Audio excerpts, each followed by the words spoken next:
Welcome to my channel English with Sushant sir.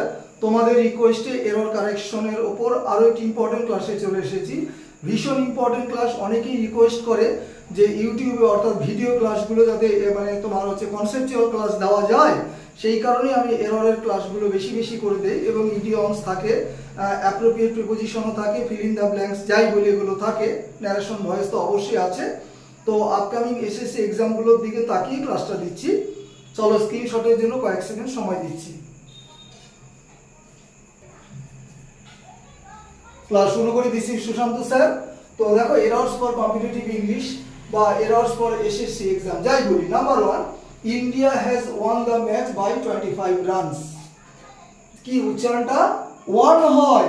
Master degree করা ইংরেজিতে এখন উচ্চারণ ওন বলে। 100 জনের মধ্যে 99 জনই ওন বলে। বহু বিখ্যাত স্যারেরাই ওন বলে। তারা কি শিখেছে জানা নেই। উচ্চারণটা হচ্ছে উইন ওয়ান ওয়ান। বারবার বলি, যারা আমার বিগিনার্স আছে জেনে না, উইন ওয়ান ওয়ান। যাই হোক, সেটা আলাদা প্রসঙ্গ। তাই India has won the match by 25 runs. Bharat 25 রানে ম্যাচটিতে জয়লাভ করেছে। তার মানে কোনো ক্রিকেট খেলার কথা বোঝাচ্ছে। তো আপাত দৃষ্টিতে দেখে মনে হয় দেশের নাম অবশ্যই সিঙ্গুলার নাম্বার হয়, আমিও জানি, তোমরাও জানো। কিন্তু যদি কোনো দেশ টিম হিসাবে বোঝায়, টিম বোঝায়, দল, ক্রিকেট টিম হতে পারে, ইন্ডিয়ান ক্রিকেট টিম, হ্যাঁ, ইন্ডিয়ান ফুটবল টিম, কি করে বুঝবো? এখানে ম্যাচ বলা আছে এবং 25 রানস বলা আছে, তাহলে ইন্ডিয়া এখানে টিম হিসাবে কাজ করছে, দেশ হিসাবে নয়, টিম। তাহলে যদি কোনো দেশের নাম টিম বোঝায়, টিম হিসাবে বোঝায়, তখন কিন্তু সেটা প্লুরাল নাম্বার হিসাবে কাজ করবে।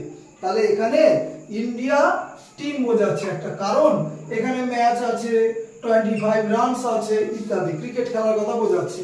তাহলে এইটা যদি প্লুরাল নাম্বার বোঝায়, খেলা মানে টিম হিসাবে বোঝালে যে কোনো দেশের নাম প্লুরাল হবে, তখন ভার্ব দেওয়া প্লুরাল, তাহলে আমার তখন হ্যাজের পরিবর্তে কি হবে? হ্যাভ হবে।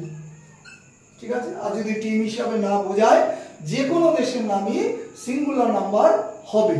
Next 2 number, measles are one of the most contagious diseases. Measles হচ্ছে একটা রোগের নাম।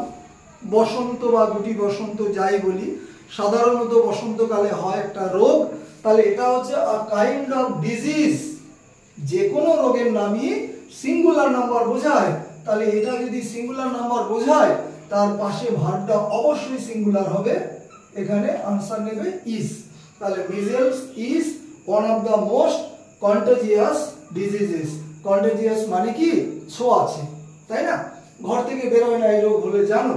বিগিনার্সদের জন্য একটু ব্যাখ্যা করে বলছি, মডারেট বা অ্যাডভান্সড কিছু মনে করবে না, তোমরা জানো কোনটা আনসার, তাই না? 3 নম্বর, দ্য সিনারি অ্যারাউন্ড হিয়ার। এখানে যে চারিদিকের সিনারিটা ইজ ভেরি বিউটিফুল। সিনারি এখানে কি? আনকাউন্টেবল নাউন, সিঙ্গুলার নাম্বার হিসাবে কাজ করে।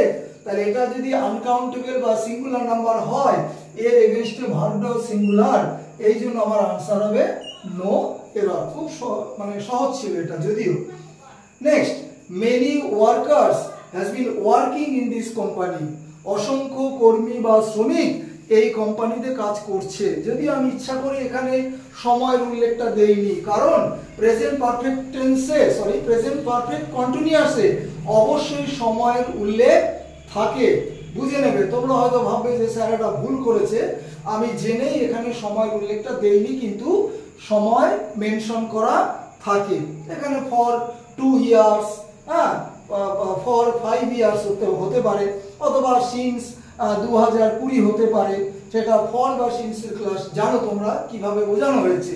যাই হোক, সেটা আলাদা প্রসঙ্গ। সাবজেক্ট হচ্ছে মেনি ওয়ার্কার্স, কি প্লুরাল নাম্বার, অসংখ্য কর্মী বা শ্রমিক। ভার্ব কখনোই হ্যাজ হবে না, এটাকে দেখে ভার্ব হবে have.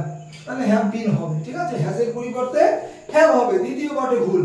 Next, my father in law has bought a new car. ঠিক আছে? দেখো ভালো করে বুঝবে এখানে।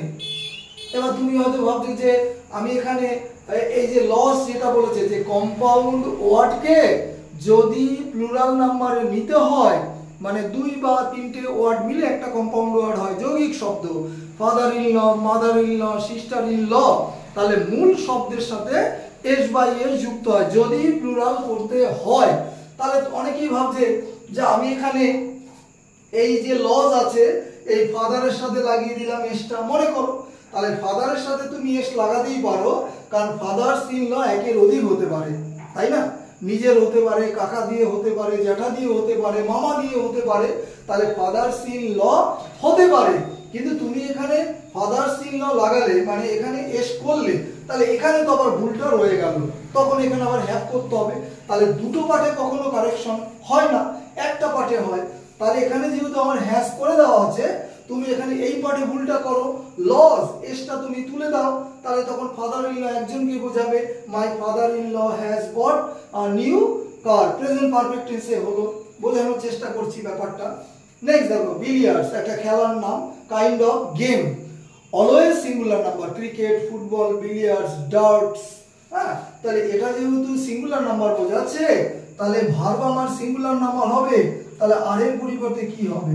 Billiards is an interesting game. আশা করি বোঝাতে পারলাম। হোমওয়ার্ক অবশ্যই দিয়েছি, please give me some water, no error. বলবে কোন পার্টে ভুল আছে। আমার কাজ হোমওয়ার্ক দিয়ে যাব, তোমাদের কাজ সেন্ড করা। ক্লাস অবশ্যই সম্পূর্ণটা দেখো এবং দেখবে। যাই হোক, ক্লাস শেষ করছি। Have a good night.